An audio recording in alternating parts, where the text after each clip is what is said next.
La verdad que el bloqueo sí está fuerte contra Cuba, porque los cubanos tenemos que luchar mucho para sobrevivir. Nos obstaculizan por todos los lados. Me afecta porque hay muchas personas sufriendo a mi alrededor y yo sufro con ellas. Creo que es algo que no hay palabras con que calificarlo. Muy malo, muchos años, mucho abuso.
El bloqueo desgarra, hiere en cada actividad de la vida de los cubanos y no deja de golpear ni un minuto. El bloqueo es una de las medidas de guerra de la administración norteamericana contra Cuba. Una de ellas, una de las que se instauró más rápido en un proceso de varios años, definitivamente. Me parece que el punto de partida tiene que ser la política agresiva que Estados Unidos ha desarrollado contra Cuba desde el mismo momento en que triunfa la Revolución Cubana el 1 de enero de 1951.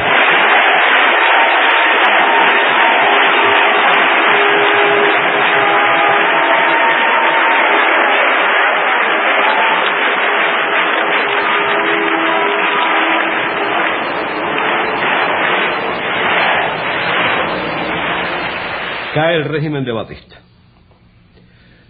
La noche del 31 de diciembre, aunque algunos se fueron unos días antes de los jerarcas de aquel régimen, esta gente se va llevándose plata. El New York Times publicó un editorial donde reconoce que esas personas que se fugaron de Cuba al caer el régimen de Batista se llevaron consigo físicamente los valores del Tesoro Nacional cubano. ¿Usted ha visto un centavo de ese dinero? Jamás ni extraditaron a los ladrones ni devolvió el gobierno de Estados Unidos un céntimo. De manera de que no hay la menor duda que el primer golpe y uno de los más severos a la economía cubana lo propinó el gobierno de Estados Unidos. Yo diría que antes de que se instaurase el poder revolucionario en Cuba. 23 Guantánamo Sugar Company, 24 United Fruit Company. El bloqueo comienza con una idea de la administración de Eisenhower por derrocar a Fidel Castro en un plazo de 6 semanas. Definitivamente no lo cumplieron. Nosotros hemos tomado las medidas pertinentes para resistir y, óigase bien, para rechazar cualquier agresión directa de los Estados Unidos. Si hacen un bloqueo, van a engrandecer a nuestra patria, porque nuestra patria sabrá resistir. No hay duda que resistiremos cualquier bloqueo total.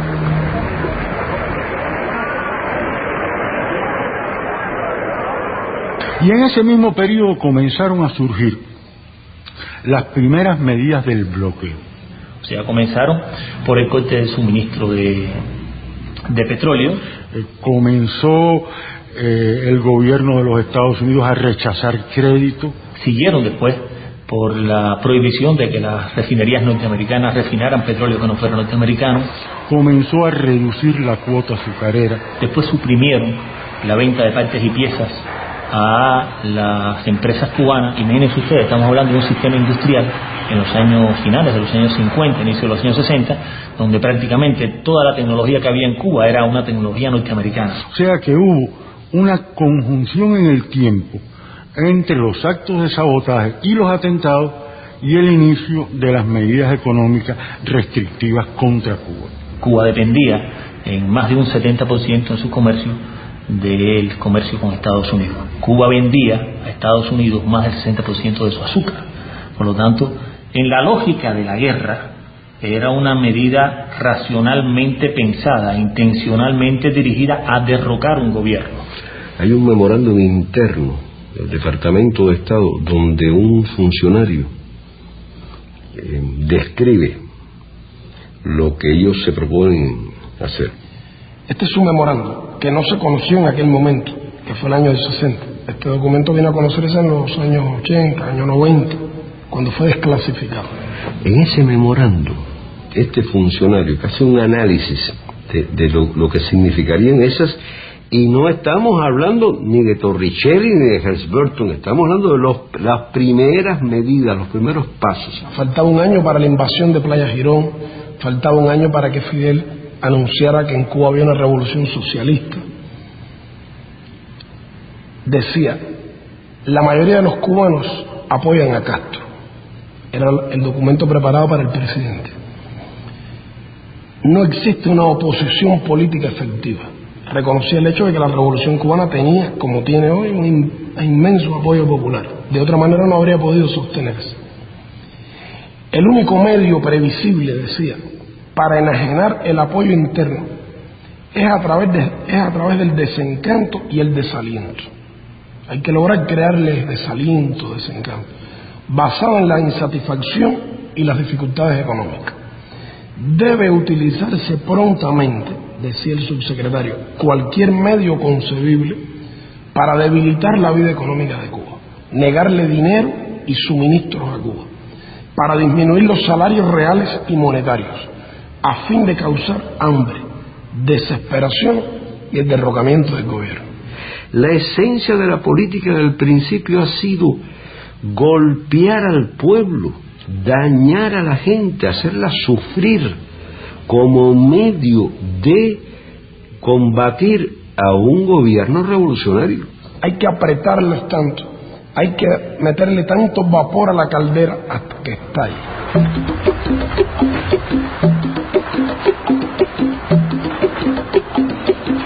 El bloqueo nos impide exportar a los Estados Unidos.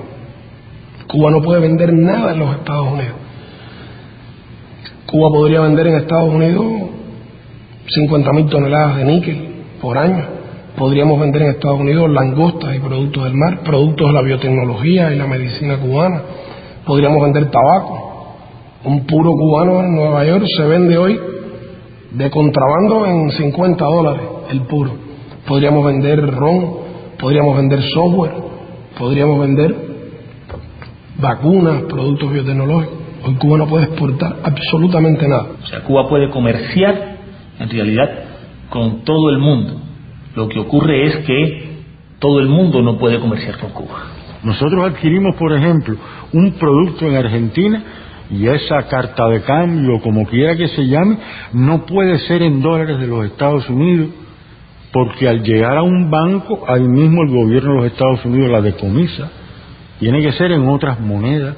El año pasado, un importante banco suizo, el banco UBS, Unión de la Banca Suiza, fue multado con $100 millones por el gobierno de Estados Unidos por aceptar una transferencia en dólares de Cuba. Entonces, esas cosas hacen que sea un riesgo definitivamente, y que a Cuba le cueste mucho, y que Cuba tenga que ser muy disciplinada a la hora de establecer su comercio, cómo va a ser ese comercio. Por tanto, tenemos continuamente que coger nuestros dólares y cambiarlos a otras monedas. Y todos los años perdemos 50, 60 millones de dólares por cambio, por tasas de cambio. Ninguna compañía puede exportarle a Cuba un producto o un equipo si ese producto que esa compañía canadiense, francesa, alemana, japonesa, argentina, tiene más de un 10% de componentes norteamericanos. Cuba no puede comprar el avión Boeing, por ejemplo. ¿Por qué? Porque es norteamericano. Pero tampoco puede comprar el Airbus, porque el avión Airbus, aunque es europeo, la parte electrónica, la aviónica, es norteamericana. Todas las embajadas norteamericanas tienen dentro de su misión extenderle cartas a las compañías de esos países que comercian con Cuba y advertirles además de las sanciones a las que se arriesgan y amenazarlos además que en caso de una Cuba sin Castro y sin socialismo quedarían fuera de la repartición del pastel. La empresa Mercedes-Benz en Alemania o la Mitsubishi en Japón tienen que demostrarle al gobierno de Estados Unidos que el automóvil que intentan exportar a Estados Unidos en los metales con los que fue construido no contienen níquel cubano. Y hay unos inspectores del gobierno de Estados Unidos que van a las fábricas, revisan los contratos, averiguan dónde usted compró el acero inoxidable con el que empleó para este automóvil. En una empresa en Australia, van entonces a Australia y revisan si la empresa australiana que fabricó el acero inoxidable usa el níquel cubano. Y cuando usted le están diciendo que va a ser condenado, que no se le va a poder permitir vender en Estados Unidos, que sus ejecutivos no van a poder entrar en Estados Unidos, que los hijos de sus ejecutivos no van a poder entrar en Estados Unidos, pues definitivamente para un presidente de una compañía tiene que pensar esas decisiones. Así que el bloqueo es toda una madeja, es una guerra económica que no puede verse solo como un tema bilateral entre Cuba y Estados Unidos, que ya si fuera eso era grave, pero es que el bloqueo se aplica de manera extraterritorial. Por eso Cuba no pertenece al fondo, por eso Cuba no pertenece al Banco Mundial. Hay además órdenes explícitas a los funcionarios del fondo y del banco, que son instituciones que se rigen además por la cuota de participación de los países, y en ambos Estados Unidos tiene una mayor cuota, de que no se aprueban fondos ni programas para Cuba. El año pasado el Banco Interamericano de Desarrollo prestó en América Latina en condiciones concesionales $9.000 millones. Sin embargo, no le puede prestar ni $1 a Cuba. Eso está prohibido, absolutamente prohibido, no se puede discutir y de hecho no se discute. Si Cuba hubiera recibido solo un 1% de ese dinero, habría recibido 90 millones. ¿Cuánto haríamos nosotros con 90 millones en materia de reparación de hospitales o construcción de carreteras o mejoría en el acceso a agua potable de nuestra población? Así que Cuba solo puede pedir crédito a otras instancias, créditos más caros, más costosos.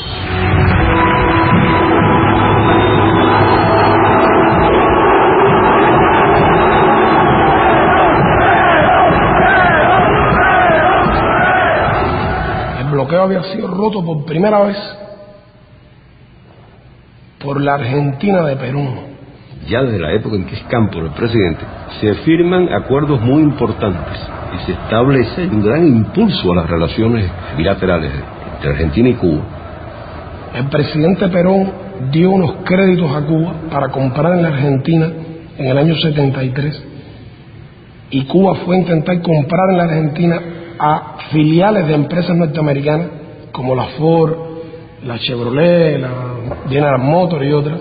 No se podía hacer. Nadie podía venderle nada a Cuba, y mucho menos con asociados a empresas norteamericanas. Y Perón dijo que las nacionalizaba si no le vendían a Cuba. Estados Unidos se vio obligado a establecer esa excepción. Y vinieron para Cuba automóviles por primera y única vez en nuestra historia después de la Revolución, marca Chevrolet, marca Ford, equipos de refrigeración, frigidaire, equipamiento que se fabricaba por obreros argentinos con materias primas argentinas en la Argentina. Eso funcionó hasta la ley Torricelli. El señor Torricelli es el que pone fin a ese comercio con las subsidiarias radicadas en el exterior. Aquellos países en los cuales están asentadas esas subsidiarias, que aceptan que esas subsidiarias se rijan por legislaciones de los Estados Unidos aplicadas extraterritorialmente, en la práctica que están haciendo, están cediendo soberanía. Ese aspecto de la ley Torricelli y el otro aspecto, la prohibición a los barcos que participen en el comercio con Cuba, la prohibición a esos barcos a entrar a puertos norteamericanos. ¿Qué efecto tiene eso para Cuba? Que las compañías navieras no quieren enviar sus buques a Cuba. Hace muy poco hubo un contenedor de jugos naturales cubanos hacia Japón que salía en un barco y fue decomisado totalmente porque tocó un puerto en donde el barco podía ser decomisado.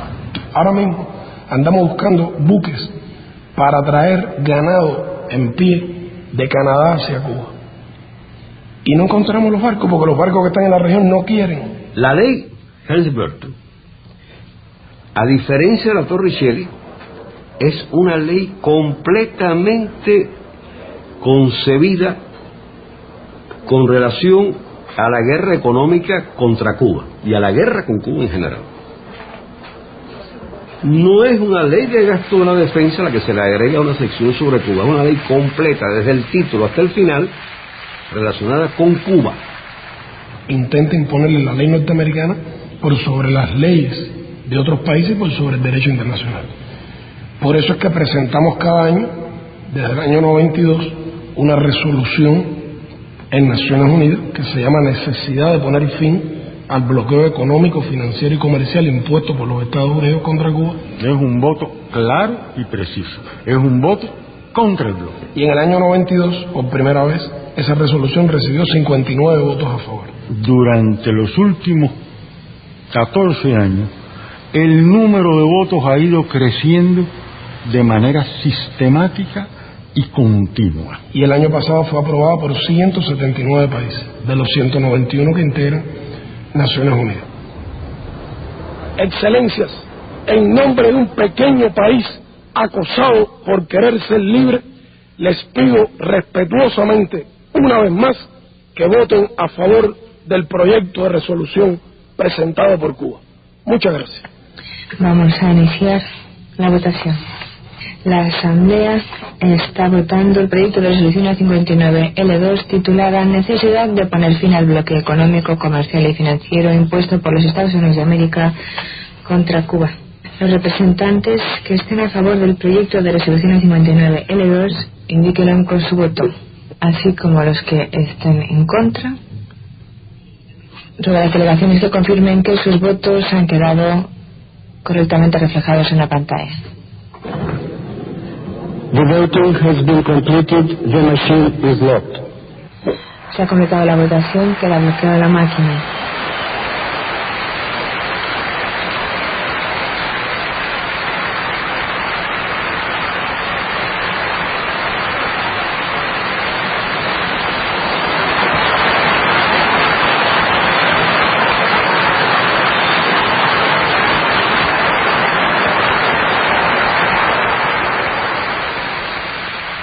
Que las resoluciones que aprueba la Asamblea General de Naciones Unidas son recomendaciones, no tienen carácter obligatorio y las Naciones Unidas no tienen medio de hacer cumplir esa resolución.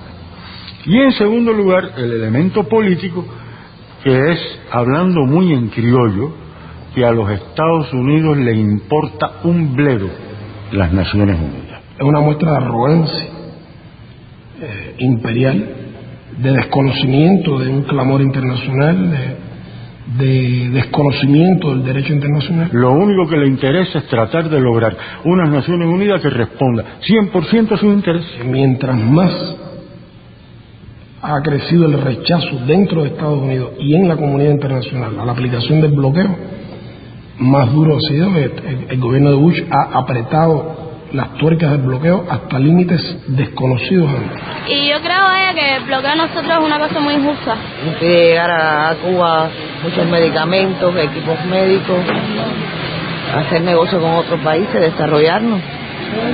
Nos cierran todo. Y eso lo estamos sufriendo ahora con el problema de la electricidad, que son horas y horas sin luz. Claro, primero ponemos lo que es la alimentación, pero todo lo demás también afecta, un par de zapatos, una ropita, cualquier cosa.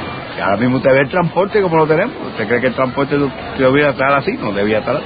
Pero ellos no lo dejan, ni una pieza no dejan comprar por allá afuera. Que mientras existe el bloqueo va a haber necesidad, miseria. Personalmente afecta lo que es el comercio y personalmente afecta a la familia de uno como tal. En las cosas como la medicina, que no hace falta a nosotros y por el medio del bloqueo tenemos que comprarlo con un tercer país. Y nuestro sistema social está dispuesto a pagar lo que sea con tal de curar al enfermo gratuitamente. No nos han vendido. Es lógico que nos afecte, y todo cubano que yo creo que se sienta cubano y usted le pregunta y le va a decir lo mismo. Ese es el gran crimen de todo esto que se está haciendo, todo esto que dice, todo este bloqueo que se está llevando inhumanamente contra cunas de 30 años. Y es ahogar el niño en su cuna.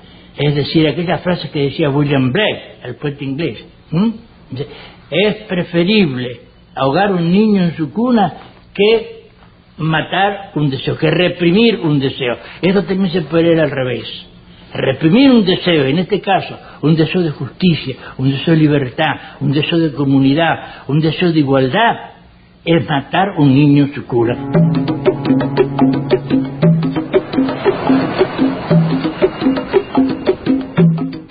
El bloqueo nos impide recibir turismo de Estados Unidos.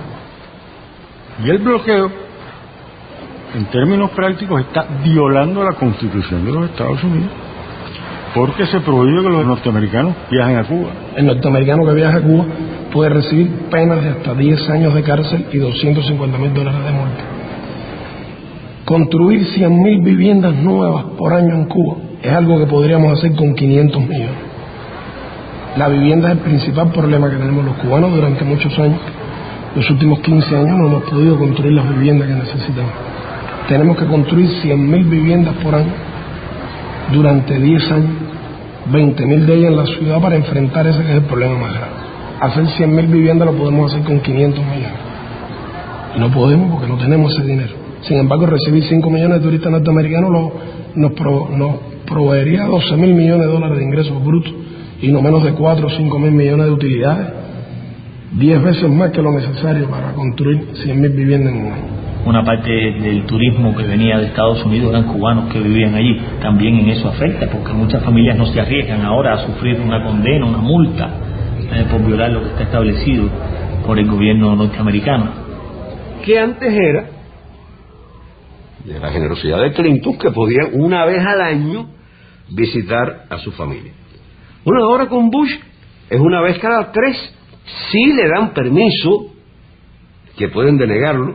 O sea, usted tiene, ahora el derecho se redujo a que usted puede, una vez cada 3 años, pedir permiso para visitar ya no a cualquier familiar, sino a la familia como ha sido redefinida por Bush. Es un ataque hecho a la familia cubana por el gobierno que supuestamente se ha vendido como defensor de la familia cubana. Así que el bloqueo realmente es el principal obstáculo para un mayor bienestar de los cubanos. El bloqueo realmente afecta la medicina en múltiples formas. Digamos, por ejemplo, obtención de determinados medicamentos que solo se producen en Estados Unidos. Hay que obtenerlo a través de terceros países. Cuando se logra obtener, hay que pagarlo mucho más caro. En el mismo caso de las enfermedades infecciosas, cuando sale un nuevo antibiótico o un producto combatir un vector, por ejemplo, bueno, tampoco podemos obtenerlo. Conozco casos de gente muy desesperada cuando no tenía una medicina para aliviar el dolor de un anciano o para salvar a un hijo, etcétera. O sea, ha habido mucha rabia, mucha desesperación, mucho sufrimiento, digamos, en la gente. Que haya pacientes que necesitan en un momento determinado un producto que no está en el país y que hay que mandarlo a comprar norteamericano y no lo podemos obtener, y entonces se ve afectado ese paciente. Un equipo que uno quiera comprar en Japón, por ejemplo, si tiene componentes norteamericanos, no se puede comprar. Como ocurrió con una compañía canadiense a la que le compramos equipos médicos y después fue comprada a su vez por una compañía norteamericana y ahora nos niega las piezas de repuesto porque si no es sancionada por el gobierno de Estados Unidos. Se nos trató de privar de la influencia de las corrientes de la cultura universal. El bloqueo impide de manera sistemática, a partir de sus diferentes regulaciones, en sus diferentes momentos, impide el intercambio de estudiantes de los Estados Unidos de Norteamérica con estudiantes cubanos, e impide el intercambio de profesores de los Estados Unidos de Norteamérica con profesores cubanos. Inclusive ahí se perjudican también los norteamericanos, porque Cuba tiene resultados interesantes y cada día les cuesta más trabajo venir a Cuba para congresos. Por ejemplo, los éxitos de nuestro centro de investigación biotecnológica y de ingeniería genética, todo lo nuevo que se ha creado. Intentaron inclusive que las publicaciones cubanas no pudieran ir a revistas norteamericanas. Eso lo intentaron, pero hubo una rebelión de las editoriales norteamericanas y tuvieron que retirar esa medida. Usted está completamente prohibido entrada en los Estados Unidos porque usted está tildado yo soy como una figura que represento peligro para ¿cómo se llama? Para los Estados Unidos. No puede ser, porque yo lo único que hago es cantar. El arma mía es el canto, en mi boca. Yo no cojo así, mi mano está limpiecita, automáticamente limpia, no tengo nada que ver con ningún tipo de arma. Ahora, si con la voz usted emite, usted mata o eso, no está bien, pero yo creo que mi voz no, al contrario.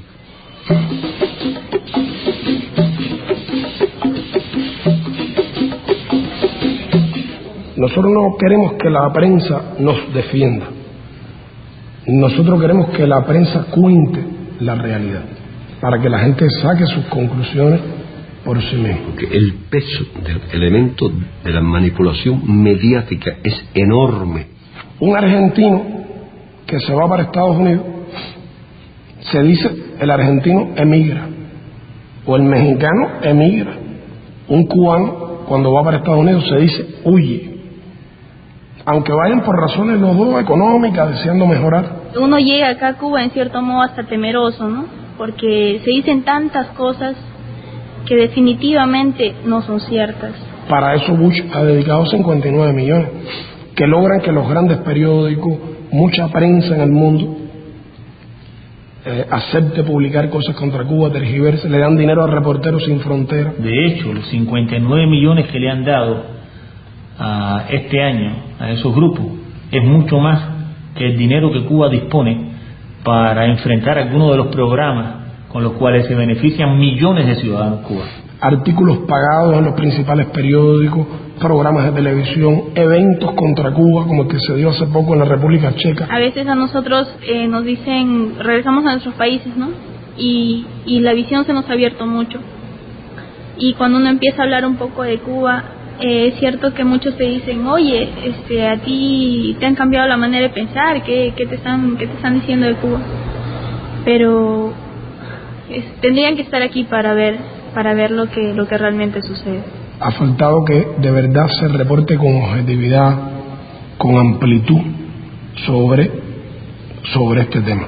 La gran prensa norteamericana evade contar esta realidad. Y a pesar de esa injusticia y a pesar, como decía mi compañera, a pesar de todo este bloqueo que le hacen a Cuba, es admirable la manera en cómo este pueblo puede salir adelante. Es una cosa muy muy interesante y cada persona que llegue a este país creo que le hace falta muy poco tiempo para darse cuenta de la realidad.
Yo me he reunido aquí con senadores, congresistas norteamericanos que han venido a Cuba defendiendo la política de la administración, pero han aceptado venir, y muchas veces, casi siempre hemos tenido una conversación más o menos en estos términos. Yo les digo, bueno, ¿por qué ustedes nos bloquean? Porque su gobierno intenta matarnos por hambre, por enfermedades, porque ustedes no reconocen nuestros derechos de pequeños países. Bueno, nosotros los bloqueamos a ustedes porque es que ustedes no son democráticos. En primer lugar, es una tontería, es una mentira, es un argumento carente de seriedad. Todo el mundo sabe, las Naciones Unidas, fueron las Naciones Unidas, que Estados Unidos ha tenido y tiene excelentísimas relaciones con países cuyos gobiernos ellos mismos no describen como democráticos. ¿Y qué es lo que no les gusta a ustedes del modelo cubano? Bueno, no nos gusta que ustedes tienen un solo partido. Y bueno, nosotros creemos que si no hay más de un partido no hay democracia. La lista es muy larga de países donde no hay nada que se parezca al sistema occidental que ellos imponen como paradigma. ¿Cuántos partidos hay en China? Mire, China tiene un solo partido igual que Cuba, y sin embargo ustedes tienen relaciones, comercian con ellos. Bueno, pero es que China es un gran mercado. La lista es larguísima, y con todos esos países Estados Unidos mantiene excelentes relaciones. Pero mira, Arabia Saudita, ustedes critican a Cuba porque hay un partido, pero en Arabia Saudita no hay ningún partido, y hay otros países donde hay. Y en Arabia Saudita las mujeres no pueden manejar un automóvil en la vía pública.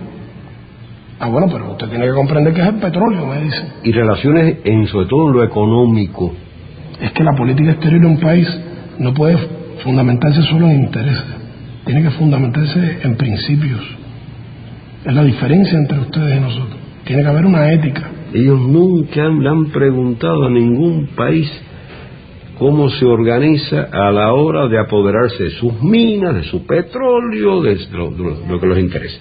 Por tanto, ustedes no pueden venir hablando de que ustedes quieren la democracia en Cuba, entre otras cosas porque ustedes no son precisamente un modelo democrático. Un país donde se necesitan 9 millones de dólares para ser elegido senador y más de 100 millones para ser presidente, no es un país democrático. Porque el sistema norteamericano realmente es para tontos. Sistema corrupto, carente de representatividad. El presidente se robó las elecciones una vez y se las robó la segunda vez, según muchos piensan. Y nosotros no aceptamos su modelo, reivindicamos nuestro derecho a tener nuestro modelo, nuestras elecciones, nuestra manera de gobernar nuestro país. Una de las cosas más simpáticas que me tocó vivir acá, bueno, y más leccionadora, fue que como yo soy padre de una cubana, y como ya vivo ya hace más de 5 años, me dieron la posibilidad de votar en la elección. Tú llegabas y ibas a los lugares públicos, ¿entiendes? La bodega, y veías la bibliografía de ella, una cosa pequeña, de una hoja tamaño carta, donde tú veías simplemente las cosas que él había hecho en su vida. Y tú el día de la elección llegabas y votabas, se comentaba, se discutía, se analizaba de por qué este otro candidato, ¿entiendes? Todo eso, pero nada de que él anduviera por las calles paseándose, ni que el otro candidato anduviera por acá ofreciendo cosas, no, todo lo contrario. Ahora tenemos un delegado que él, digamos, hace muchas cosas por el bar, pero es un tipo que nos deja su trabajo, que está todo el día trabajando y que llega después de cierta hora y y te atiende en un lugar donde tú puedas hablar con él, o él va a ver cualquier problema que hay y te va a ver a la casa. Trata de mantener todo, digamos, organizado, todo bien. Si fuera una periodista norteamericana, estoy seguro que ya me habría hecho la pregunta, porque ellos lo repiten mucho. No, pero hay quien piensa que ustedes están muy contentos con el bloqueo, que ustedes no quisieran que lo levantaran. Ellos dicen, pretexto de los cubanos, Cuba está mal porque está mal administrada. Siempre yo les digo, y si es un pretexto, porque ustedes no nos quitan el pretexto, levanten el bloqueo y quiten el pretexto para que demuestre que nosotros no tenemos razón. Vamos a hacer una cosa, levántenlo por un ratico nada más. Un año, digamos, un año sin bloqueo, a ver quién ganó.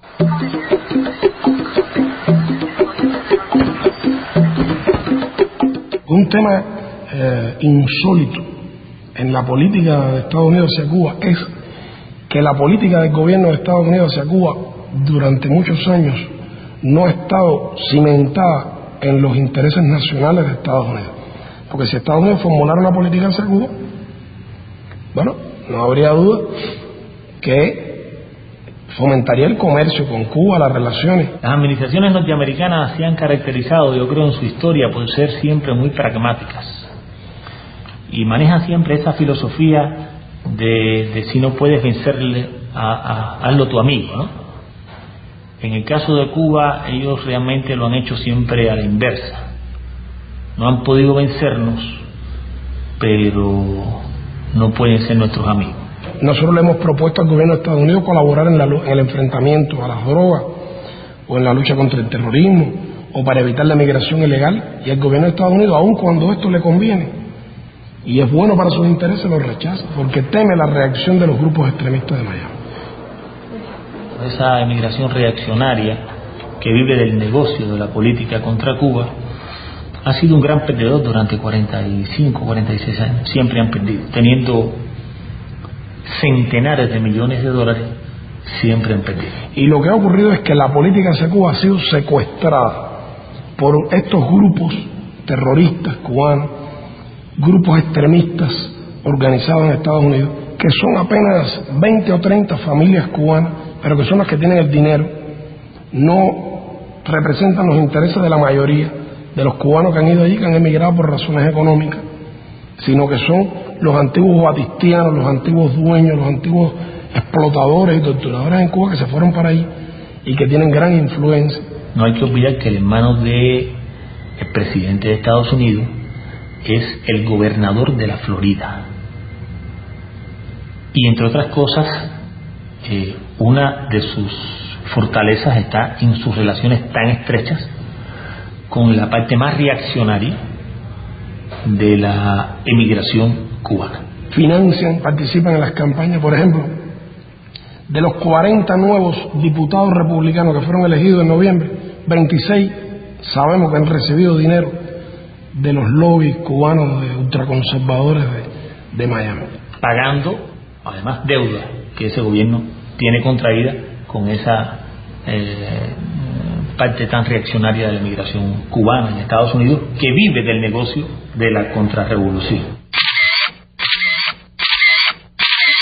Estos son los que están detrás de la redacción del plan de Bush para Cuba, que es, según dice al comienzo de su introducción, cuando lo presentan, es como un conjunto de acciones a tomar al amparo de la ley Helms-Burton para lograr los propósitos de esa ley. Este es un plan de subversión de Cuba, de destrucción de la revolución para después anexar a Cuba. La ley dice con todas sus letras que su objetivo es lograr el fin de la revolución cubana. Bush declaró: no estamos esperando que se vaya Fidel, estamos trabajando para sacarlo cuanto antes. Que después del fin de la revolución cubana habría lo que ellos llaman un periodo de transición, y después lo que ellos llaman una etapa democrática, y define por escrito, está puesto ahí en una ley del Congreso, requisitos para que el gobierno de Estados Unidos considere que ya no está el régimen de Castro, que ya hay una transición o que ya hay una democracia. El primero, el más importante, es el referido a las propiedades que fueron nacionalizadas en Cuba al principio de la revolución. Estados Unidos nombrará en Cuba, después que logre derrotar a la revolución, nombrar un gobernador para Cuba y convertir a Cuba en una provincia de Estados Unidos. Desarmar todo el país, quitarle las cooperativas a los campesinos, quitarle la finquita a cualquiera de esos más de 100.000 campesinos que recibieron su tierra por la reforma agraria. Bush ha dicho: nuestra política hacia Cuba es el cambio de régimen. Por supuesto, desaparecería la educación gratuita, la salud, todo eso está explicado en el plan de Bush. Todo eso es violatorio de la Carta de Naciones Unidas, violatorio del derecho internacional. Un gobierno, por poderoso que sea, no puede arrogarse el derecho de cambiar a las autoridades de otro país.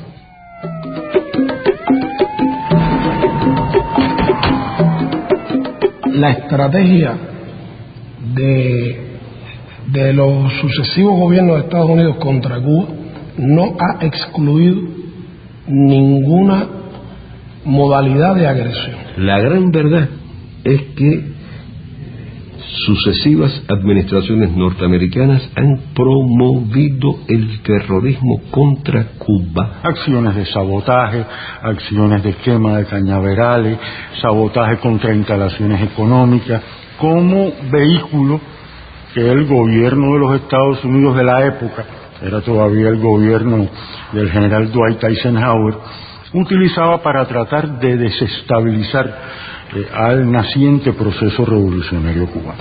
Hemos tenido que resistir la agresión militar.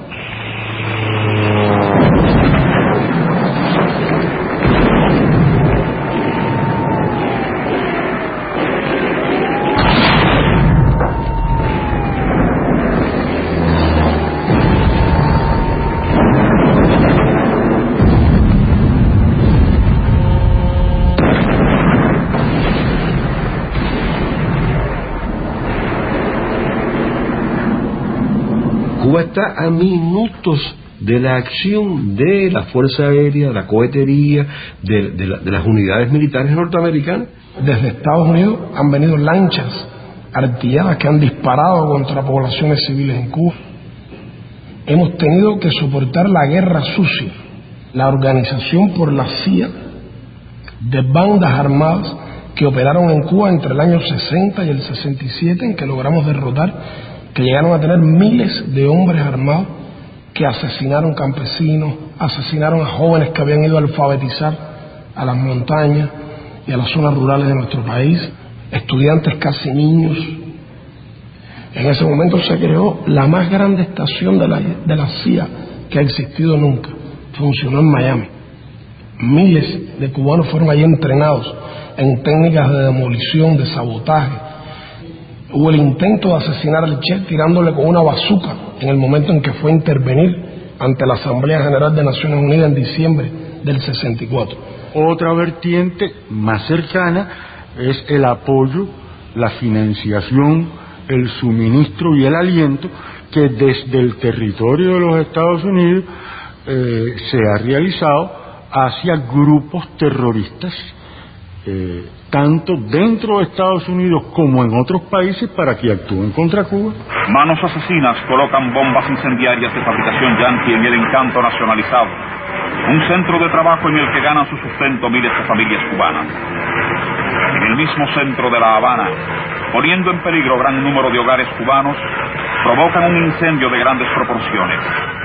No les importa la vida de niños, mujeres y ancianos.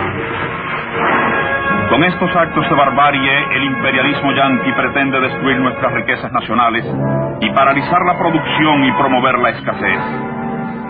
Estuvo la voladura del buque La Cubre, donde murieron más de 100 personas, incluidos marineros franceses y belgas.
la soberanía, Estados Unidos por la intervención, Cuba por la cultura, Estados Unidos por la ignorancia, Cuba por los alfabetizadores asesinados, Estados Unidos por los asesinos. Ahí hay crímenes que fueron transfronterizos, que ocurrieron más allá de las fronteras nacionales, y unos cuantos en Estados Unidos.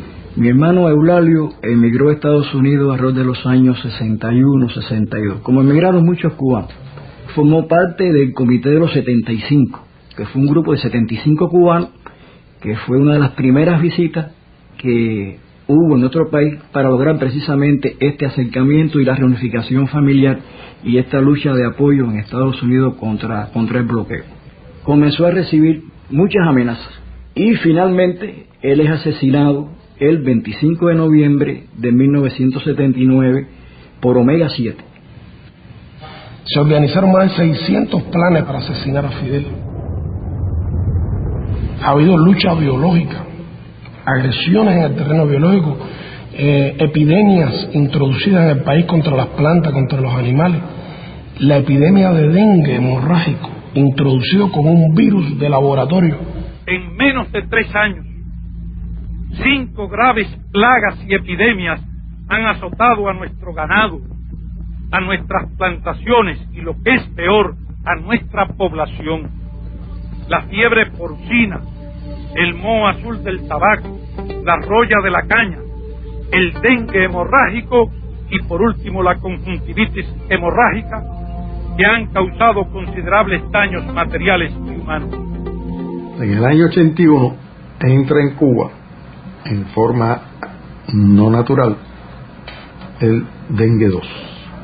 Este dengue 2 aparece simultáneamente en 3 lugares de la isla a 300 kilómetros uno de otro, y se produce una gran epidemia de dengue hemorrágico fuera de todo contexto epidemiológico de la región de las Américas, en donde prácticamente en toda la historia solo 60 casos de dengue hemorrágico se habían reportado en las Américas, y la epidemia cubana se reportaron 10.000 casos de dengue hemorrágico, con 158 muertos, de ellos 101 niños y 57 adultos, y un costo económico de $103 millones en 4 meses, pero logramos controlar la epidemia. En los años 90 comienza todo un complot para destruir el turismo hacia Cuba, que crecía en aquellos años. ¿Por qué vía? Por la vía de poner bombas en los hoteles. El instante en que yo me percaté de que ya no había nadie, me levanté y me dirigí a poner el explosivo. Llegué, entonces me acerqué como que iba a pedir algo por si la gente me observaba allá, y me senté a ver si salía el bartender. Él no estaba en este momento acá, entonces yo ya traía abierta la maleta con el explosivo enfrente. Lo único que hice fue observar para los lados y simuladamente saqué el explosivo y lo metí acá, y le di vuelta, lo metí y le di vuelta acá. No es solo acabar con la revolución cubana causando hambre y desesperación al pueblo cubano, pero además también matando gente inocente. Hay miles de familias cubanas que perdieron un familiar. Más de 3.000 cubanos han muerto víctimas de acciones terroristas a lo largo de todos estos años. Eso es lo que se llama terrorismo internacional, que existió y que existe, que nació del patrocinio de determinados sectores norteamericanos, en los cuales los Bush ocupan un lugar privilegiado. En septiembre del 98 arrestan a 5 compañeros cuya misión fundamental en la vida era precisamente enviarle a Cuba esas informaciones, esos datos que hubieran podido ayudar a frustrar las acciones terroristas. El gobierno norteamericano conoce que existen porque Cuba le ha entregado información detallada de quiénes son, dónde radican, qué hacen, qué organizan. Sin embargo, nunca han hecho algo por protegernos, lo ignoran realmente. Nosotros cumplimos con el FAA. De hecho, yo me reuní con el director del FAA local de aquí, de Miami, el día anterior, y le expliqué que íbamos a ir en aguas cubanas, y él nos recomendó que usáramos toda la discreción nuestra y no romper ninguna ley americana, y nosotros con eso cumplimos. ¿Crees que, o sea, tú estás convencido que no violaste ninguna ley americana? Yo creo que no, ninguna. ¿Y cubana? Esa no me importa. Estados Unidos miente cuando habla de una supuesta lucha contra el terrorismo. El gobierno de Estados Unidos transmite con emisoras de radio y con emisoras de televisión desde Estados Unidos, desde aviones de la Fuerza Aérea, tratando de borrar las estaciones cubanas, es decir, violando nuestro espacio radioeléctrico. La llamada Radio Martí y la TV Martí. Esos dos engendros. Que tú tratas de oír la emisora cubana y oyes una transmisión desde Estados Unidos donde dan consejos prácticos para incendiar tu fábrica sin ser descubierto, donde alientan la violencia, donde alientan el asesinato, donde le dicen a la gente por radio continuamente: el problema de Cuba se resuelva si logramos matar a Fidel. Imagínate, terrorismo mediático.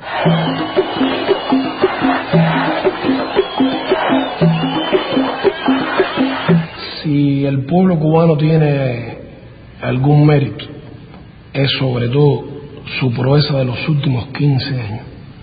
Porque durante los primeros 30 años de la revolución teníamos el bloqueo, pero teníamos las relaciones con la Unión Soviética, los países socialistas. Ellos compraron nuestros productos, ellos nos vendieron lo que Estados Unidos nos negaba, ellos nos dieron crédito, nos permitieron acceder a tecnologías que muchas veces eran tecnologías más atrasadas, gastadoras de combustible, pero bueno, eran las que podíamos, y así fuimos desarrollando nuestro país. Pero lo interesante es que cuando en el año 90 desaparece la Unión Soviética, desaparece el campo socialista con el que nosotros podíamos comerciar y protegernos, y nosotros nos quedamos solos de un día para otro, perdiendo los socios comerciales con los que teníamos el 85% de nuestro comercio. Entonces sí, Carolina, se probó si esta era una revolución verdadera con apoyo popular. Y en cuestión de horas, este país cayó en una situación muy difícil, que es lo que llamamos el periodo especial. Entre el año 89 y el año 93, en 4 años, el Producto Interno Bruto de Cuba cayó 35%. Imagínate que en Argentina, en todos los años de la crisis, cayó 22%. El efecto real fue un segundo bloqueo, porque de pronto se caen esos mercados, de pronto perdemos todos los suministros que estaban asegurados con esa parte del mundo. Las importaciones cubanas, que en el año 89 habían sido de 8.500 millones, cayeron a 1.500 millones. Se paralizó la agricultura porque no tenía combustible, fertilizantes, piezas de repuesto para la maquinaria agrícola. Se paralizó la industria. Hubo que empezar a buscar nuevos mercados donde vender nuestro azúcar, nuestros cítricos. Todo eso bajo la persecución del bloqueo norteamericano, que se hizo cada vez más duro. Fue entonces que vino la ley Torricelli para dar la última puñalada. La ingesta calórica diaria de los cubanos cayó de 3.000 calorías diarias a 1.900. Según la Organización Mundial de la Salud, no puede ser menos de 2.400 kilocalorías diarias. Imagínate qué restricción. Y sin embargo, en esos años en que pasamos hambre, de 800 medicamentos que en Cuba se usan, 500 no los había. No había cómo producirlo, no teníamos materias primas, se paralizó el transporte. Tú venías a La Habana y no había automóviles en las calles, 1 millón de bicicletas diariamente rodando en la ciudad. 20 horas diarias sin electricidad. Nos quedamos, como en la clásica imagen, agarrados de la brocha. Retiraron la escalera y no nos caímos tampoco. Porque el modelo social, que en esa coyuntura no dijo, bueno, pues sálvese quien pueda, que se salve el más fuerte o el que tenga más dinero.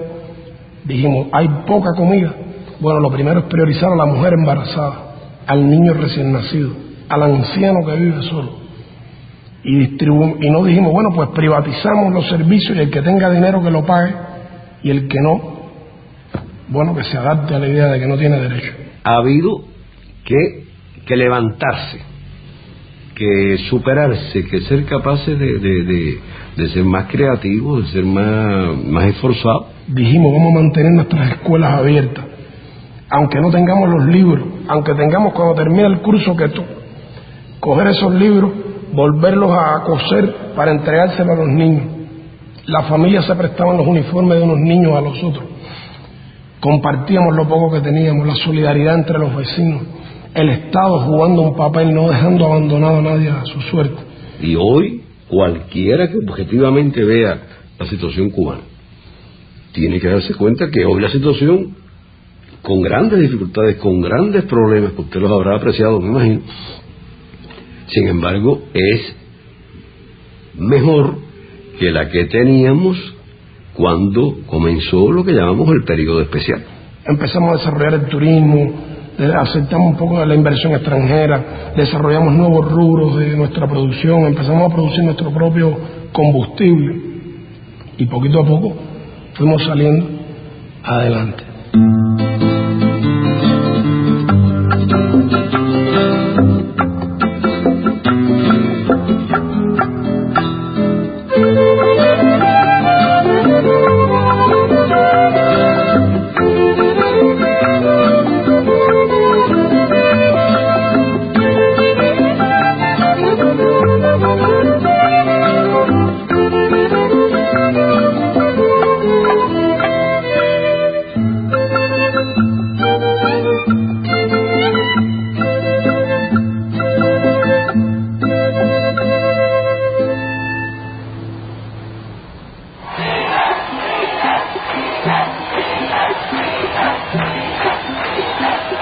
Después de la caída del campo socialista, Cuba tuvo que transformarse profundamente, tuvo que hacer cambios radicales en su economía y tuvo que empezar a conducir la economía de otra manera.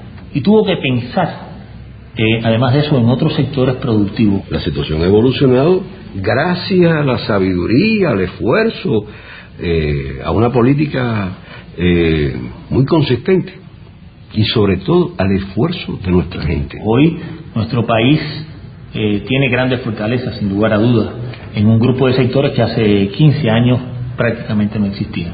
La salud pública cubana, a pesar de las dificultades económicas, a pesar del bloqueo, tiene resultados muy relevantes, competitivos con países del primer mundo. Nuestro país ha tenido que hacer esfuerzos extraordinarios para, por ejemplo, aumentar la esperanza de vida de los cubanos, que ya sobrepasa los 75 años. Cuba cerró este año con 6.8 de tuberculosis, 6.8 por 100.000, y ahora nos estamos proponiendo eliminar la tuberculosis en Cuba, cuando hasta en los países desarrollados está aumentando la tuberculosis. Una mortalidad infantil de 5,4 por 1000 nacidos vivos, que es una de las más bajas del mundo. O sea que hoy en día, cuando usted analiza los indicadores de salud de Cuba, todos están muy por encima de la región y ya a nivel de país desarrollado. Tenemos un sector biotecnológico y farmacéutico, que es un sector de punta, que ya le transfiere tecnología y le vende tecnología hasta empresas norteamericanas. Hay una empresa norteamericana que se llama CancerVax, está radicada en Texas, que logró que el Departamento de Tesoro le diera un permiso para comprar tecnología cubana. Tecnología cubana para una vacuna terapéutica contra el cáncer. Cuba es el único país que ha vivido una crisis económica y social de esa magnitud sin afectarse los indicadores sociales. En la educación ha sido igual. Hemos tenido que hacer esfuerzos enormes para poder desarrollar un sistema educativo verdaderamente universal y gratuito. El sistema de enseñanza en Cuba, el sistema de enseñanza artística en Cuba, constituye un modelo para América Latina. en pocas instituciones en el mundo vinculadas a la enseñanza artística tienen en un mismo espacio, como lo tiene el Instituto Superior de Arte, todas sus manifestaciones artísticas. Debo recordar que más de 40.000 jóvenes de 120 países se han graduado en Cuba en las universidades y las escuelas cubanas, 30.000 de ellos africanos. Ahora mismo estudian en Cuba más de 16.000 jóvenes, becados gratuitamente. En la escuela cubana son aulas de 25 personas los máximos y hay microscopio para cada chico, o sea, eso está garantizado. Y saber que esas clases personales no solamente son para nosotros que somos extranjeros, así se le da también en la escuela cubana, algo que bastante fundamental y me parece que vale la pena destacar a pesar del bloqueo. Y bueno, le hemos ofrecido a esos jóvenes estudiar en Cuba, son hijos de familias pobres, de 80 etnias indígenas distintas de América Latina. De esos 16.000 jóvenes, más de 10.000 estudian la carrera de medicina. 1.500 se graduarán este año como médicos en nuestro país. Nosotros tenemos en 68 países, tenemos médicos cubanos trabajando sin un costo para esos países. Es una prueba de la fuerza de las ideas y es una prueba de la vocación social, de la vocación humanista del proyecto de la Revolución Cubana. Nosotros tenemos un sistema muy eficiente, muy solidario y muy ligado al desarrollo de la Revolución Cubana. Yo creo que eso es lo principal y ese es el pecado que no nos perdona. Ellos bloquean a Cuba porque no aceptan la idea de que un pequeño país que fue siempre su feudo se haya convertido en un país independiente, haya desafiado. Bloquean a Cuba porque de alguna manera Cuba es un símbolo de luz. Cuba es la idea de que se puede ser un país distinto, independiente, un país solidario. Solamente quienes viven este proceso desde dentro pueden tener la justa dimensión de la cantidad de energía que ha sido necesaria para que todo esto pueda desarrollarse. Pero le hemos dado a la gente sentido de la dignidad, orgullo nacional de tener nuestra cultura, hablar nuestro idioma, tener nuestras instituciones, haber hecho nuestra constitución por nosotros mismos. En un país que era una colonia norteamericana, donde los soldados de Estados Unidos se retrataban orinándose en la estatua del héroe nacional cubano, donde el embajador de Estados Unidos decidía el presidente que sería elegido y donde las compañías transnacionales norteamericanas dominaban toda la economía de nuestro país. Tenemos defectos como cualquier ser humano, pero tenemos esa característica que nadie más ha podido desarrollar y tampoco hay que enorgullecerse de eso. Los demás pueblos no han tenido la oportunidad de tener que soportar un bloqueo de 45 años y después que se les caiga el amigo y tener un periodo especial de otros 10 en que hay que inventar y que hay que crecerse mucho para sobrevivir. Cuando Fidel se para y explica, la gente sabe que no miente, sabe que no tiene una cuenta secreta en un banco extranjero, saben que nosotros no nos robamos la plata del gobierno, ni vendemos y traficamos influencia para recibir beneficios materiales. La gente en Cuba sabe que cuando se va la electricidad, como ahora que tenemos dificultades y se nos va la electricidad, se va también a las casas de los ministros. Y saben que nuestros hijos no van a colegios especiales, saben que nuestros hijos van allí con el resto de los niños del barrio, en los lugares donde vivimos. Y la gente sabe que sin igualitarismos que no tendrían sentido, pero con una gran austeridad, el gobierno, los que tenemos responsabilidades, trabajamos para la gente y no consideramos los cargos públicos que tenemos una prebenda o un derecho que nos viene, sino una responsabilidad, una oportunidad de servir a nuestros compatriotas. Y tenemos autoridad moral. Ese es nuestro secreto. Tenemos capacidad de pedirle a la gente un esfuercito más, que ya la luz se ve casi al final del túnel. Lo que debemos es de unirnos, todos los pueblos del mundo, ¿usted entiende? Y gritar a la vez que nosotros lo que queremos es la paz, sobre todo. Nosotros necesitamos la paz. Viviendo nosotros con la paz, hay de todo, se consigue todo. Con una dosis de ilusión, si tú quieres una palabra más linda, más justa, con una dosis de sueño enorme, poniendo junto todo eso, haciendo todo eso una especie de gran, ¿cómo te diría?, de un aquavite, de un agua de vida, haciendo que todo eso arda de alguna forma, es que va a surgir en cada uno de nosotros la solución o la posible solución para ese momento y para esa circunstancia. El bloqueo se gana fundamentalmente con la fortaleza de la revolución y con la solidaridad, lógicamente, de los países del mundo, ¿no? Y no tengo duda de que el bloqueo será levantado y que si no somos nosotros, nuestros hijos, nuestros nietos verán a su país desarrollado y libre sin la presión del bloqueo. Si nosotros los cubanos no queremos este sistema social, este gobierno, es un problema nuestro. Nosotros somos los que tenemos que luchar por mantenerlo o luchar por quitarlo. Pero que en este caso el imperialismo norteamericano se ha arrogado el derecho de quererse los tutores del mundo, los que dirigen la política del mundo. Yo quito y pongo al gobierno que me beneficie. Pero hay una realidad histórica. Ser diferente es un precio costoso. Y Cuba lo está pagando, lo tiene su premio. Precisamente por resistir tanto, la gente no quiere, no respeta.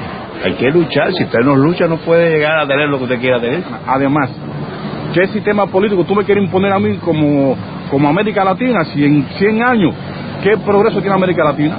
Más pobreza, más subdesarrollo, más miseria, los niños no van a la escuela, usted lo ve en los vertederos buscando comida, usted lo ve en la calle limpiando zapatos en horario de clase.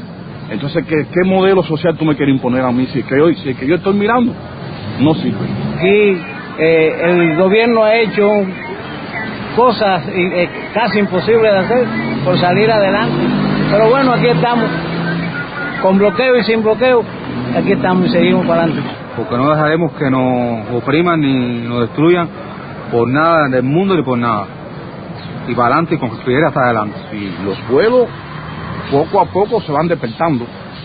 Y poco a poco la independencia y la integración de América Latina va a llegar. Más temprano que más tarde, pero va a llegar.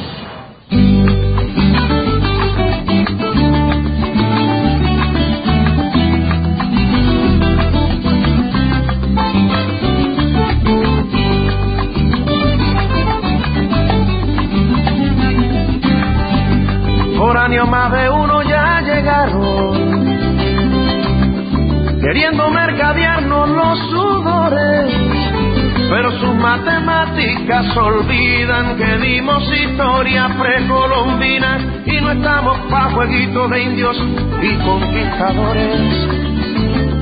Agradecidos de lo que acompañan, limpieza de alma con o sin bolsillo, y nos valoran por horas de compañía, de esperanza o de consuelo, sin importar las millas, horas de vuelo. Boca a boca se propaga este jaleo. Es el precio de vivir de este lado del bloqueo. Ni mejores ni peores que los demás, sin más gloria que tenernos todavía. Seguimos saludables de amistad, haciendo de la lágrima alegría.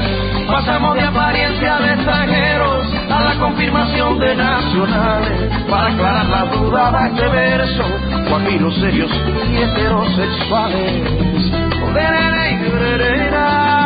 Por si las moscas.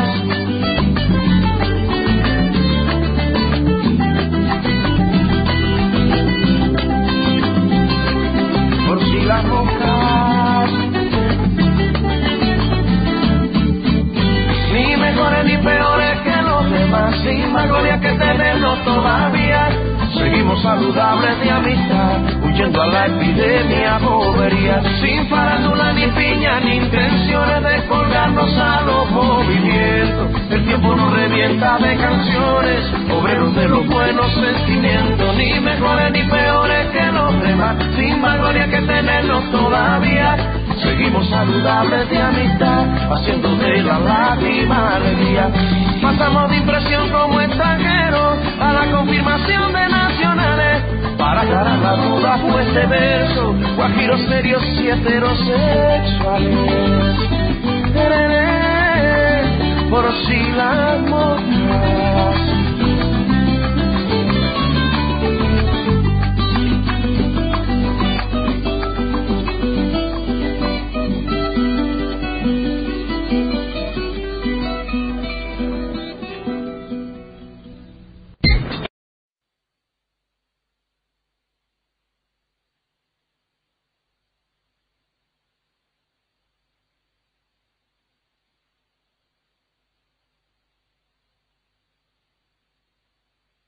La verdad que el bloqueo sí está fuerte contra Cuba, porque los cubanos tenemos que luchar mucho para sobrevivir. Nos obstaculizan por todos los lados. Me afecta porque hay muchas personas sufriendo a mi alrededor y yo sufro con ellas. Creo que es algo que no hay palabras con que calificarlo. Muy malo, muchos años, mucho abuso.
El bloqueo desgarra, hiere en cada actividad de la vida de los cubanos y no deja de golpear ni un minuto.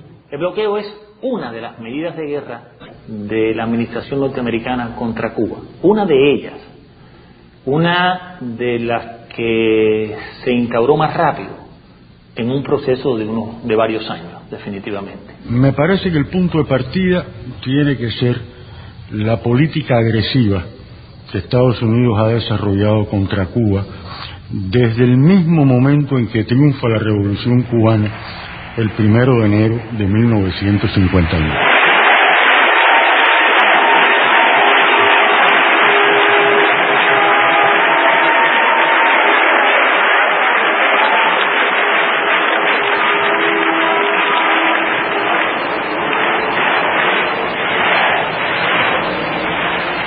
Cae el régimen de Batista.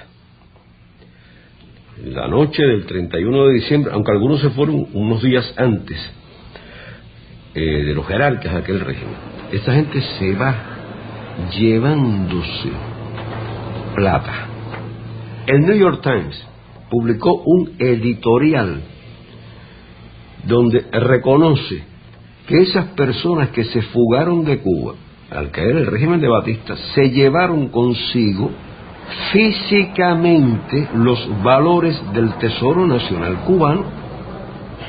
¿Usted ha visto un centavo de ese dinero? Jamás ni extraditaron a los ladrones ni devolvió el gobierno de Estados Unidos un céntimo. De manera de que no hay la menor duda que el primer golpe y uno de los más severos a la economía cubana lo propinó el gobierno de Estados Unidos. Yo diría que antes de que se instaurase el poder revolucionario en Cuba. 23 Guantánamo Sugar Company, 24 United Fruit Company. El bloqueo comienza con una idea de la administración de Eisenhower por derrocar a Fidel Castro en un plazo de 6 semanas. Definitivamente no lo cumplieron. Nosotros hemos tomado las medidas pertinentes para resistir y, óigase bien, para rechazar cualquier agresión directa de los Estados Unidos. Si hacen un bloqueo, van a engrandecer a nuestra patria, porque nuestra patria sabrá resistir. No hay duda que resistiremos cualquier bloqueo total.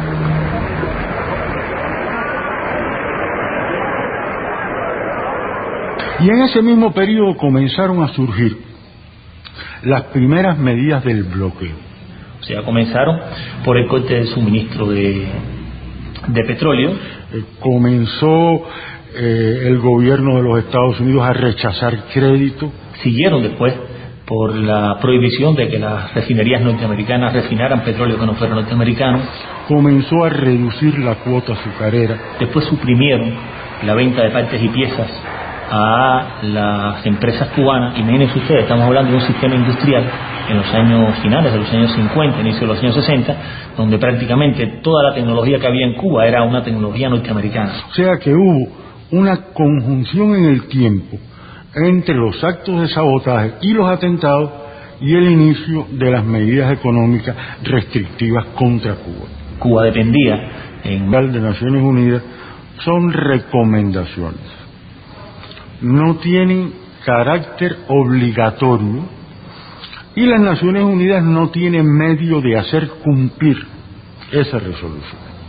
Y en segundo lugar, el elemento político, que es, hablando muy en criollo, que a los Estados Unidos le importa un bledo las Naciones Unidas. Es una muestra de arrogancia imperial, de desconocimiento de un clamor internacional, de desconocimiento del derecho internacional. Lo único que le interesa es tratar de lograr unas Naciones Unidas que responda 100% a sus intereses. Mientras más ha crecido el rechazo dentro de Estados Unidos y en la comunidad internacional a la aplicación del bloqueo, más duro ha sido. El gobierno de Bush ha apretado las tuercas del bloqueo hasta límites desconocidos antes. Y yo creo que el bloqueo a nosotros es una cosa muy injusta. Impide llegar a Cuba muchos medicamentos, equipos médicos, hacer negocio con otros países, desarrollarnos. Nos cierran todo. Y eso lo estamos sufriendo ahora con el problema de la electricidad, que son horas y horas sin luz. Claro, primero ponemos lo que es la alimentación, pero todo lo demás también afecta, un par de zapatos, una ropita, cualquier cosa. Ahora mismo usted ve el transporte como lo tenemos. ¿Usted cree que el transporte debía estar así? No debía estar así. Pero ellos no lo dejan, ni una pieza no dejan comprar por allá afuera. Que mientras exista el bloqueo va a haber necesidad, miseria. Personalmente afecta lo que es el comercio y personalmente afecta a la familia de uno como tal.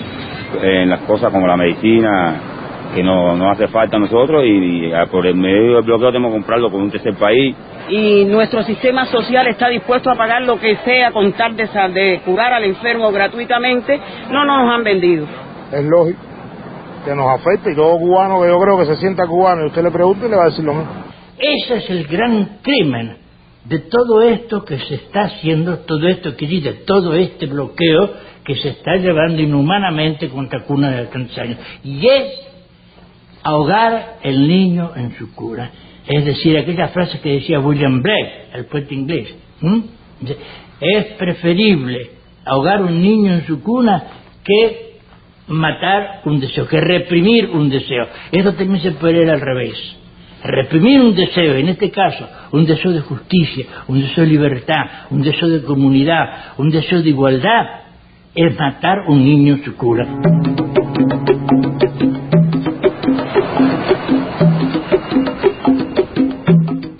El bloqueo nos impide recibir turismo de Estados Unidos. Y el bloqueo, en términos prácticos, está violando la Constitución de los Estados Unidos, porque se prohíbe que los norteamericanos viajen a Cuba. El norteamericano que viaja a Cuba puede recibir penas de hasta 10 años de cárcel y $250,000 de multa.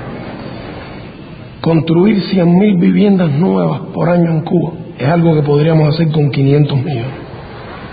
La vivienda es el principal problema que tenemos los cubanos durante muchos años. Los últimos 15 años no hemos podido construir las viviendas que necesitamos. Tenemos que construir 100,000 viviendas por año durante 10 años, 20,000 de ellas en la ciudad, para enfrentar ese que es el problema más grave. Hacer 100,000 viviendas lo podemos hacer con 500 millones. Y no podemos porque no tenemos ese dinero. Sin embargo, recibir 5 millones de turistas norteamericanos nos proveería 12.000 millones de dólares de ingresos brutos y no menos de 4 o 5 mil millones de utilidades, 10 veces más que lo necesario para construir 100.000 viviendas en un año. Una parte del turismo que venía de Estados Unidos eran cubanos que vivían allí. También en eso afecta, porque muchas familias no se arriesgan ahora a sufrir una condena, una multa por violar lo que está establecido por el gobierno norteamericano. Que antes era de la generosidad de Clinton, que podía una vez al año visitar a su familia. Bueno, ahora con Bush es una vez cada 3. Sí le dan permiso, que pueden denegarlo. O sea, usted tiene, ahora el derecho se redujo a que usted puede una vez cada 3 años pedir permiso para visitar ya no a cualquier familiar, sino a la familia como ha sido redefinida por Bush. Es un ataque hecho a la familia cubana por el gobierno que supuestamente se ha vendido como defensor de la familia cubana. Así que el bloqueo realmente es el principal obstáculo para un mayor bienestar de los cubanos. El bloqueo realmente afecta la medicina en múltiples formas. Digamos, por ejemplo, obtención de determinados medicamentos que solo se producen en Estados Unidos. Hay que obtenerlo a través de terceros países. Cuando se logra obtener, hay que pagarlo mucho más caro. En el mismo caso de las enfermedades infecciosas, cuando sale un nuevo antibiótico o un producto para combatir un vector, por ejemplo, bueno, tampoco podemos obtenerlo. Conozco casos de gente muy desesperada cuando no tenía una medicina para aliviar el dolor de un anciano o para salvar a un hijo, etcétera. O sea, ha habido mucha rabia, mucha desesperación, mucho sufrimiento, digamos, en la gente. Que haya pacientes que necesitan en un momento determinado un producto que no está en el país y que hay que mandarlo a comprar norteamericano y no lo podemos obtener, y entonces se ve afectado ese paciente. Un equipo que uno quiera comprar en Japón, por ejemplo, si tiene componentes norteamericanos, no se puede comprar. Como ocurrió con una compañía canadiense a la que le compramos equipos médicos y después fue comprada a su vez por una compañía norteamericana y ahora nos niega las piezas de repuesto porque si no es sancionada por el gobierno de Estados Unidos. Se nos trató de privar de la influencia de las corrientes de la cultura universal. El bloqueo impide de manera... Más de un 70% en su comercio del comercio con Estados Unidos. Cuba vendía a Estados Unidos más del 60% de su azúcar. Por lo tanto, en la lógica de la guerra, era una medida racionalmente pensada, intencionalmente dirigida a derrocar un gobierno. Hay un memorándum interno del Departamento de Estado donde un funcionario describe lo que ellos se proponen hacer. Este es un memorándum que no se conoció en aquel momento, que fue el año del 60. Este documento vino a conocerse en los años 80, años 90, cuando fue desclasificado. En ese memorándum, este funcionario que hace un análisis de lo que significarían esas, y no estamos hablando ni de Torricelli ni de Helms-Burton, estamos hablando de las primeras medidas, los primeros pasos. Faltaba un año para la invasión de Playa Girón, faltaba un año para que Fidel anunciara que en Cuba había una revolución socialista. Decía, la mayoría de los cubanos apoyan a Castro. Era el documento preparado para el presidente.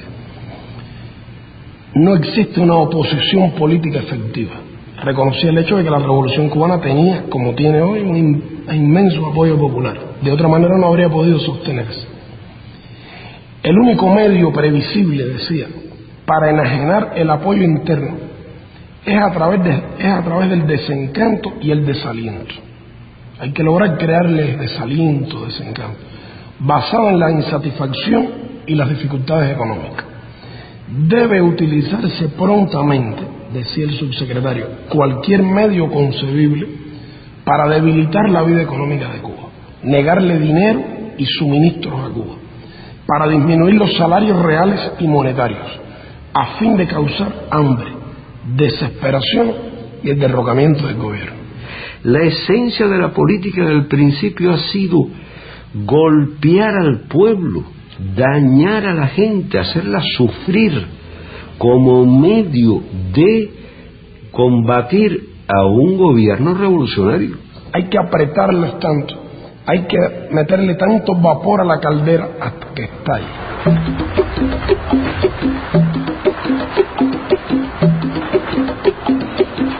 El bloqueo nos impide exportar a los Estados Unidos. Cuba no puede vender nada en los Estados Unidos. Cuba podría vender en Estados Unidos 50.000 toneladas de níquel por año. Podríamos vender en Estados Unidos langostas y productos del mar, productos de la biotecnología y la medicina cubana. Podríamos vender tabaco. Un puro cubano en Nueva York se vende hoy de contrabando en $50 el puro. Podríamos vender ron, podríamos vender software, podríamos vender vacunas, productos biotecnológicos. Hoy Cuba no puede exportar absolutamente nada. O sea, Cuba puede comerciar, en realidad, con todo el mundo. Lo que ocurre es que todo el mundo no puede comerciar con Cuba.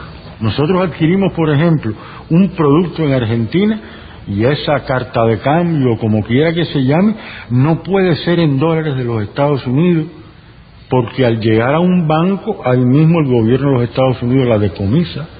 Tiene que ser en otras monedas.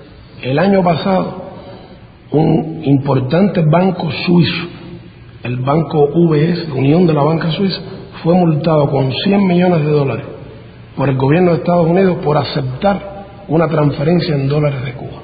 Entonces, esas cosas hacen que sea un riesgo definitivamente, y que a Cuba le cueste mucho, y que Cuba tenga que ser muy disciplinada a la hora de establecer su comercio, cómo va a ser ese comercio. Por tanto, tenemos continuamente que coger nuestros dólares y cambiarlos a otras monedas. Y todos los años perdemos 50, 60 millones de dólares por cambio, por tasas de cambio.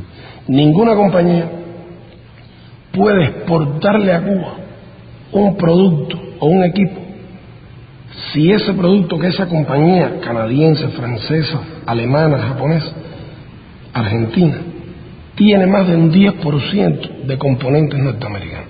Cuba no puede comprar el avión Boeing, por ejemplo. ¿Por qué? Porque es norteamericano. Pero tampoco puede comprar el Airbus, porque el avión Airbus, aunque es europeo, la parte electrónica, la aviónica, es norteamericana.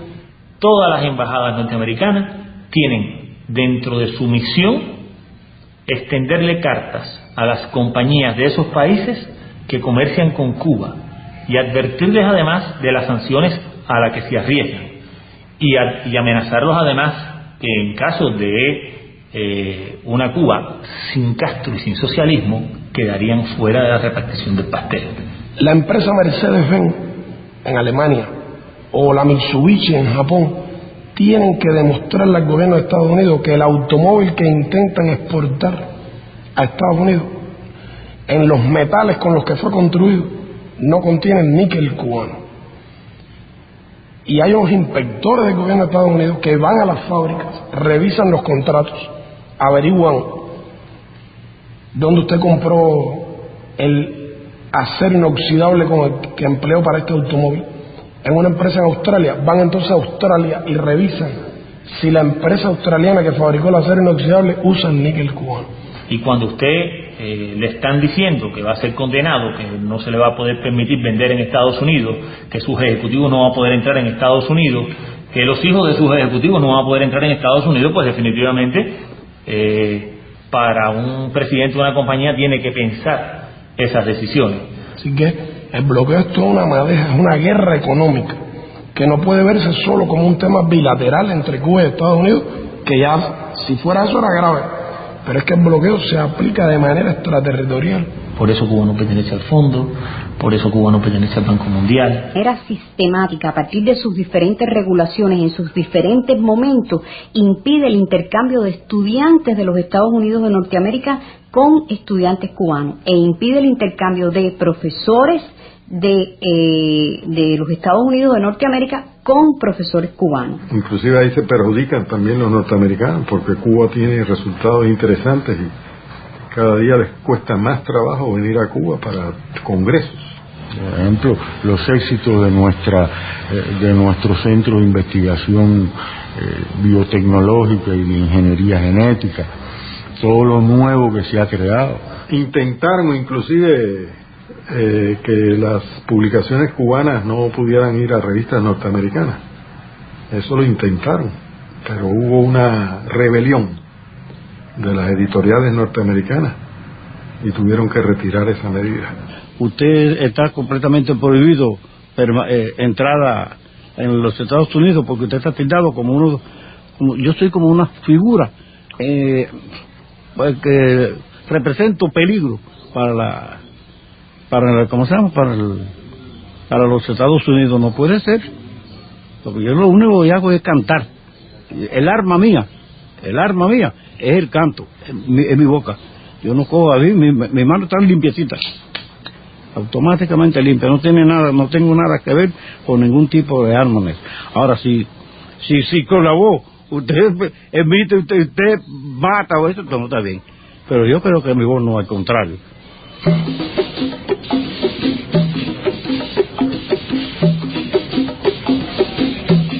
Nosotros no queremos que la prensa nos defienda.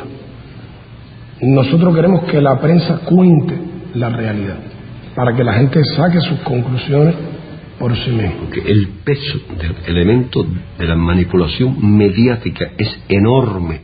Un argentino que se va para Estados Unidos, se dice el argentino emigra, o el mexicano emigra. Un cubano cuando va para Estados Unidos se dice huye, aunque vayan por razones los dos económicas, deseando mejorar. Uno llega acá a Cuba en cierto modo hasta temeroso, ¿no? Porque se dicen tantas cosas que definitivamente no son ciertas. Para eso Bush ha dedicado 59 millones, que logran que los grandes periódicos, mucha prensa en el mundo, acepte publicar cosas contra Cuba, tergiverse, le dan dinero a Reporteros Sin Fronteras. De hecho, los 59 millones que le han dado a este año a esos grupos es mucho más que el dinero que Cuba dispone para enfrentar algunos de los programas con los cuales se benefician millones de ciudadanos cubanos. Artículos pagados en los principales periódicos, programas de televisión, eventos contra Cuba como el que se dio hace poco en la República Checa. A veces a nosotros nos dicen, regresamos a nuestros países, ¿no? Y la visión se nos ha abierto mucho. Y cuando uno empieza a hablar un poco de Cuba, es cierto que muchos te dicen, oye, a ti te han cambiado la manera de pensar, ¿qué te están diciendo de Cuba? Pero tendrían que estar aquí para ver lo que realmente sucede. Ha faltado que de verdad se reporte con objetividad, con amplitud sobre este tema. La gran prensa norteamericana evade contar esta realidad. Y a pesar de esa injusticia y a pesar, como decía mi compañera, a pesar de todo este bloqueo que le hacen a Cuba, es admirable la manera en cómo este pueblo puede salir adelante. Es una cosa muy muy interesante y cada persona que llegue a este país, creo que le hace falta muy poco tiempo para darse cuenta de la realidad.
Yo me he reunido aquí con senadores, congresistas norteamericanos que han venido a Cuba defendiendo la política de la administración, pero han aceptado venir y muchas veces, casi siempre hemos tenido una conversación más o menos en estos términos. Yo les digo, bueno, ¿por qué ustedes nos bloquean? porque su gobierno intenta matarnos por hambre, por enfermedades, porque ustedes no reconocen nuestros derechos de pequeño país. Bueno, nosotros los bloqueamos a ustedes porque es que ustedes no son democráticos. En primer lugar, es una tontería, es una mentira, es un argumento carente de seriedad. Todo el mundo sabe, las Naciones Unidas, fueron las Naciones Unidas, que Estados Unidos ha tenido y tiene excelentísimas relaciones con países cuyos gobiernos ellos mismos no describen como democráticos.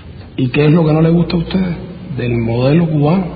Bueno, no nos gusta que ustedes tienen un solo partido. Y bueno, nosotros creemos que si no hay más de un partido no hay democracia. La lista es muy larga de países donde no hay nada que se parezca al sistema occidental que ellos... Hay además órdenes explícitas a los funcionarios del Fondo y del Banco, que son instituciones que se rigen además por la cuota de participación de los países, y en ambos Estados Unidos tiene una mayor cuota, de que no se aprueban fondos ni programas para Cuba. El año pasado el Banco Interamericano de Desarrollo prestó en América Latina en condiciones concesionales 9.000 millones de dólares. Sin embargo, no le puede prestar ni $1 a Cuba. Eso está prohibido, absolutamente prohibido, no se puede discutir, y de hecho no se discute. Si Cuba hubiera recibido solo un 1% de ese dinero, habría recibido 90 millones. ¿Cuánto haríamos nosotros con 90 millones en materia de reparación de hospitales, o construcción de carreteras, o mejoría en el acceso a agua potable de nuestra población? Así que Cuba solo puede pedir crédito a otras instancias, créditos más caros, más costosos.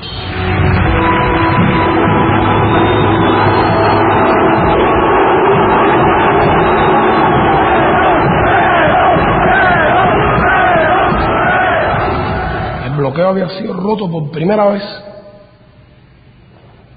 por la Argentina de Perón. Ya desde la época en que es Cámpora el presidente, se firman acuerdos muy importantes y se establece un gran impulso a las relaciones bilaterales entre Argentina y Cuba.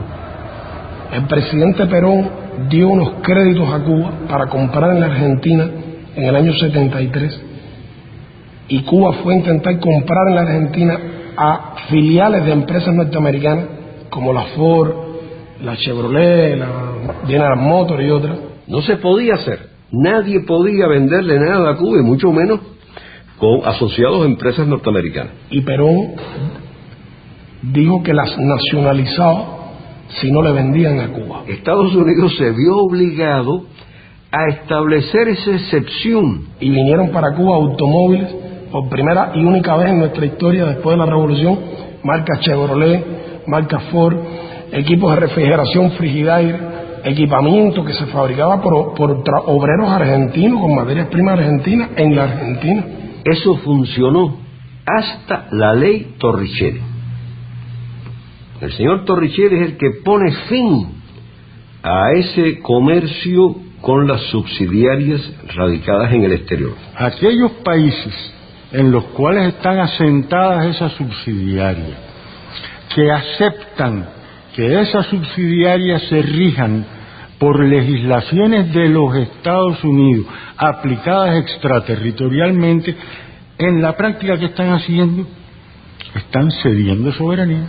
Ese aspecto de la ley Torricelli, y el otro aspecto, la prohibición a los barcos que participen en el comercio con Cuba, la prohibición a esos barcos a entrar a puertos norteamericanos. ¿Qué efecto tiene eso para Cuba? Que las compañías navieras no quieren enviar sus buques a Cuba. Hace muy poco hubo un contenedor de jugos naturales cubanos hacia Japón que salía en un barco y fue decomisado totalmente porque tocó un puerto en donde el barco podía ser decomisado. Ahora mismo andamos buscando buques para traer ganado en pie de Canadá hacia Cuba, y no encontramos los barcos porque los barcos que están en la región no quieren. La ley Helms-Burton, a diferencia de la Torricelli, es una ley completamente concebida con relación a la guerra económica contra Cuba y a la guerra con Cuba en general. No es una ley de gasto de la defensa la que se le agrega una sección sobre Cuba, es una ley completa, desde el título hasta el final, relacionada con Cuba. Intenta imponerle la ley norteamericana por sobre las leyes de otros países y por sobre el derecho internacional. Por eso es que presentamos cada año, desde el año 92, una resolución en Naciones Unidas que se llama Necesidad de poner fin al bloqueo económico, financiero y comercial impuesto por los Estados Unidos contra Cuba. Es un voto claro y preciso. Es un voto contra el bloqueo. Y en el año 92, por primera vez, esa resolución recibió 59 votos a favor. Durante los últimos 14 años, el número de votos ha ido creciendo de manera sistemática y continua. Y el año pasado fue aprobada por 179 países, de los 191 que integran Naciones Unidas. Excelencias, en nombre de un pequeño país acosado por querer ser libre, les pido respetuosamente, una vez más, que voten a favor del proyecto de resolución presentado por Cuba. Muchas gracias. Vamos a iniciar la votación. La Asamblea está votando el proyecto de resolución 59L2 titulada Necesidad de poner fin al bloqueo económico, comercial y financiero impuesto por los Estados Unidos de América contra Cuba. Los representantes que estén a favor del proyecto de resolución 59L2 indíquenlo con su voto, así como los que estén en contra. Ruego a las delegaciones que confirmen que sus votos han quedado correctamente reflejados en la pantalla. The voting has been completed. The machine is locked. Se ha completado la votación, queda bloqueada la máquina.